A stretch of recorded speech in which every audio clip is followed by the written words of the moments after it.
I may have mentioned this on my channel once or twice before. Believe it or not, I'm actually a pretty big fan of horror movies.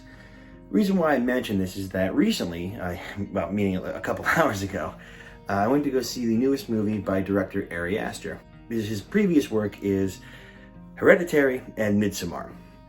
And I gotta be honest, as I can appreciate those movies from a directing standpoint and special effects and visuals, there's a lot of good things about these movies. I don't think I could watch them again because they make me rather uncomfortable. The subject matter for those first two movies is family and what is passed down, as in Hereditary, from generation to generation, as like a reference to generational trauma that the children have to carry from the parents. And then Midsommar is a movie about a relationship breakup, and there's like a Swedish cult. When I saw both of those movies initially, I had a very visceral reaction. I think that I felt it worse with Midsommar versus Hereditary. But when I watched those movies, the subject matter and the way it's presented, and especially the endings, were so jarring and dark to me. So it hit something in my body where I'm like, ooh, I don't think I can watch that ever again. I really do like the work that has come from Ari Aster so far. I think that there's a lot to talk about when diving into these kinds of movies, and I think that there's a lot to dissect.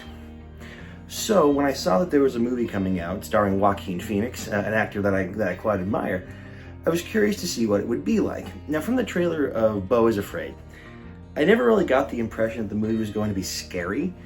And if you think going into this movie that it's going to be a horror movie like Hereditary or Midsommar are, you're going to be rather disappointed. I'm going to try and save big spoilers till the end when I get to a little bit of a personal analysis. I just kind of want to put out there that you may have to change your expectations of what you'll get from this movie going in.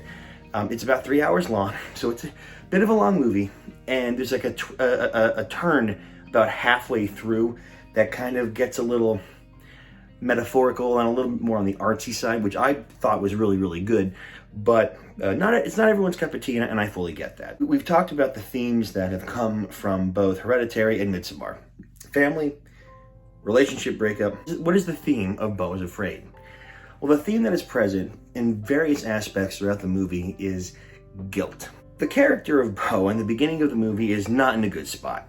We don't know too much about him. We're kind of given little bits here and there about his personal relationship with his mother. But beyond that, we really don't know too much. We know that he is not mentally well. We know that he suffers from severe anxiety and depression. The first scene that we see him in is him going to therapy and getting a new prescription. And we see him interacting with the world around him. One thing I want to point out that I kind of fell for is that you kind of look at this movie through the lens of someone that's not mentally well. So everything that's happening may or may not be really happening.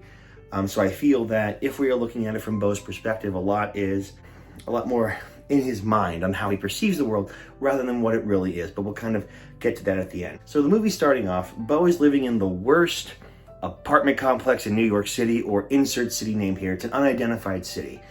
I mean, the first bit, this movie is admittedly a lot funnier than Hereditary and Midsommar, but he's walking through the street, walking home with his pills, and a guy kills himself by jumping off a building. There's people getting stabbed and shot and robbed and fighting, and like all kinds of madness is going in the streets like constantly. So he kind of perceives the world around him as a very unsafe place. I mean, the movie's called Beau is Afraid.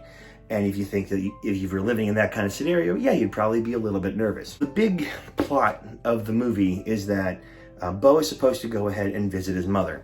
Now, in the beginning, with the therapy session that he's going through, you could kind of get the feeling that Beau doesn't have the best relationship with his mother.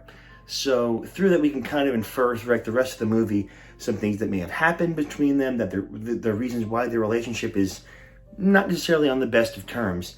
And ultimately, Beau is afraid to go. He's afraid to go ahead and visit his mother. Now we're going to start kind of talking into some more of the spoilery bit. He leaves his keys in his doors as he's about to go out for his flight to go see his mother, and someone steals his keys.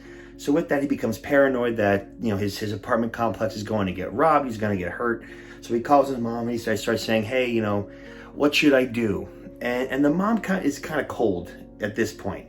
The mom is kind of like upset that Beau isn't immediately on the way coming to see her. She's thinking that he's not going to come at all, which kind of gives us the hint that maybe this is something that's happened before. Maybe he's made promises that he hasn't been keeping. Maybe his anxiety has gotten so bad that he is afraid to leave the safety of his rather small and barren apartment complex. Where this plot really kicks off is that he gets a phone call from a UPS driver essentially saying that he has found his mom's dead body. And after getting a rather rude phone call from their lawyer, he's informed that the funeral can't happen until Beau gets there. So they're essentially like leaving the mom's headless, rotting corpse out while they're waiting for him to show up. And that's kind of where the plot kicks off on his frantic journey to kind of go ahead and get home and get to the funeral. A lot of things with this movie I really don't think necessarily could be taken at face value. A lot, I think, is more of a representation on guilt and how different people can deal with it under different circumstances. While we do see everything from Beau's perspective, we see it from, we see him interact with other individuals that are also suffering from intense guilt as well. As an example, the second part of the movie, Beau gets hit by a truck, and what they do, and what this family does is they take him in because they hit him. And what gets kind of weird is that they have a dead son who died in a war in Venezuela for some reason. And through that, the parents feel incredibly guilty. So guilty that what they're kind of doing is they're kind of keeping Beau as like a weird surrogate son to kind of take care of, while neglecting their daughter, who's shown to have severe mental health issues. She's eating pills like Tic Tacs. She's very rude and mean and abusive towards Beau. And this family is kind of showing a way of dealing with guilt where the guilt of their son has led them to sort of neglect the other members of their family that are still alive and do still need them. And that's kind of like the second part. Like the second part of the movie, we have like Beau in the city. He finds out that his mom is dead. He's living with the family for a little bit. That's like the second half. And then when we get to the third and fourth half of the movie, this movie kept me guessing. I could not have predicted what was going to happen, and you'll see why in a moment. So the third part, which is my personal favorite part of the movie, Beau has left the family that was taking care of him due to events that happened, and he is watching a theater show, and I'm like, hey, I've done those before. I can relate to traveling actors. And he meets this group of actors that like live in the woods. They like kind of forage for food wherever they go, but they perform this admittedly pretty intricate theater show. I gotta admit, I was kind of watching like how they were using the stage, and I'm like, wow, that's really cool. I'm like taking little notes. But they have like a play production that anyone can come see that kind of deals with the loss of parents for some strange reason. All the actors in the troupe are like orphans to some certain extent. It's again, there's a lot of bizarre things in this movie. The third part is him watching this play, and it's kind of like him like envisioning his life if he didn't suffer with the intense anxiety and the intense guilt that seems to be like weighing down on him constantly. Like throughout the movie, we get kind of snippets where like the mom is like blaming Beau, or someone is blaming Beau for something that he didn't do, right? So like he'll get wrapped up in something bad happens, it's Beau's fault. It really isn't, but to him it feels like it is. So he's constantly hit with the weight of guilt, the weight of guilt, the weight of guilt. And it's really cool in this really bizarre and beautiful and like super abstract, like kind of animated live action movement of people in mass. It's really, really cool. Like the third part I thought was awesome. I will say that it seems like the people around me in the theater did not like the third part because it can drag a little bit, but I thought it was cool. It kind of felt like they took a short film and smacked it in the middle. There's a point in the bit where Beau is in the play where Beau is arrested for a crime that he doesn't commit. And then he starts to question if he actually ended up committing the crime that he gets arrested for. And that's kind of like a thematic thing throughout the whole thing, is him feeling guilty for things that are out of his control or things that he could not have done. And then we get to the fourth part. I can't tell you exactly what happens like fully, but I'll kind of lightly gloss over it. So the fourth part, Beau finally arrives at his mother's house. He arrives to an empty house where the funeral's already happened. So he was told that he needed to hurry and hurry and hurry, and all that work that he did to get there didn't matter because the funeral happened anyway without him. And what ends up happening is it turns out that his mom isn't dead, and this was some bizarre, like, old boy-esque plot to make him feel bad for losing his keys and not being on the flight to see her. Like, I got to admit, the mom is nasty. Which I think, if I could just pause for a second, I just want to make an open letter to Ari Aster. Are you okay? Do you want to talk? You want to have a seat right here? You want to talk about it? Because my dude, every movie you make, parents don't survive very long. The parents are not good people. It doesn't end well for the parents. I think he's got a parent issue. There's this climax where Beau is trying to understand, like, why his mom is doing this to him, and she just keeps berating him and berating him and berating him. And after we see something that is so horrifying that I don't feel comfortable putting it into words, Beau like strangles her, and as he does that, she dies. He strangles her, chokes her, and she collapses and dies.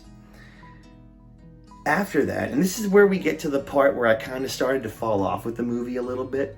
The very, very end is this surreal, like Truman Show-esque scene where Beau is like on trial for being a bad son, and this prosecutor is going through all the things that Beau has done in the movie that like went against his mother. There are subtle hints, and actually the movie quite directly says that Beau is being watched, which I think is interesting. There's in the second part of the movie, the mother in the house tells Beau, "Hey, go to this channel," and he turns on the TV and he can actually go forward and rewind. And what's interesting is that he fast forwards like past that part to like the end of the movie, so we see him in like a scene like before and after, which is kind of cool. And what ends up happening is that he keeps getting berated and says, "This is, you did this and you could have done that and you didn't did this and you don't love your mom and you don't love your mom and you don't love your mom and she gave everything for you." And what ends up happening is he's in a little boat and he accepts it and he collapses and drowns, and that's the end of the movie. I got to admit, I feel like that last trial scene was not necessarily needed. Right before that, after he kills his mom, he goes into a boat and kind of drives off. I think it would have been better if he just went off in the boat and then the boat capsizes and then maybe like an empty stage comes up. I thought that would have been a little bit better. Again, this movie is 3 hours long. At some points, it really can feel like it. But as to kind of go off like my personal thoughts on what to make of this mess of a movie is, I think in the beginning, there's a scene like right in the very beginning where Beau takes some pills. He takes a brand new like experimental psychological medication to help him with his general feelings of anxiety and worry. And right in the label it says, "Always take with water." And he's like choking and coughing. I think that in that moment, because he didn't drink water with the pills he was taking, he's dead. And this journey that he goes on through the rest of the movie, I think, is his psyche trying to deal with the feelings that he has of guilt. There's a lot of surreal elements and a lot of things that like are wild and out there. And I may not be doing the absolute best job at describing this movie because it would take me forever to kind of go through each scene and each plot point. And honestly, I wouldn't mind seeing it again, which is pretty rare for an Ari Aster movie, for me to be kind of interested in giving it a second shot. They kind of break away from the basic plot, which took me way longer than I wanted it to. Really good acting. I mean, Joaquin Phoenix, man, I want him to play a role where he can just catch a break for once. Like, my dude, anytime he's in something, he can't win, he loses, he dies. I thought him and the other performances in the movie were fantastic. I thought visually it looked really good. There's a lot of really cool shots and really cool movement from one scene to the other. Like I said, the third section with the play I thought was awesome. I might be in the minority of that because I may be a bit of an acting weirdo. This movie just came out, but I think the issue is that a lot of people are going to go in thinking that this is going to be some sort of vile, disgusting horror movie like Hereditary and Midsommar, and it's not. If anything, it's just kind of a movie exploring guilt in a roundabout kind of way. I think it's interesting to kind of look at the movies that Ari Aster makes with the theme in mind. When I saw the other movies, I didn't really know like what the theme was when I saw it, and after hearing about it and seeing other reviews and my friends talking about it, I was like, oh, that kind of makes sense. And it's like after having a little bit of time to kind of decompress, I'm like, yeah, that is what intense guilt feels like. I recommend giving it a shot. If it's not your cup of tea, I totally get it. Now, I could certainly tell that when I was in the theater, like a lot of people were kind of groaning about the length and the fact where a lot of nonsense happens and it's very bizarre and it's very surreal. But I think that for the right person who might be able to kind of project themselves onto Beau just to some extent, I think you're going to get something of this movie and find it interesting. It didn't leave me absolutely broken and disgusted like the other two did.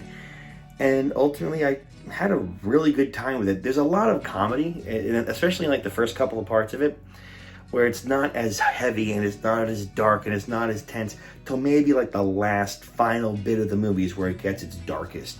When we start to have some twists and revelations and that one thing that I can't mention. So if you're a fan of Ari Aster, I would say, hey, give it a chance. But I think it's important to not have the expectation that this is going to be a horror movie. It certainly isn't. So give it a shot. Maybe you'll like it.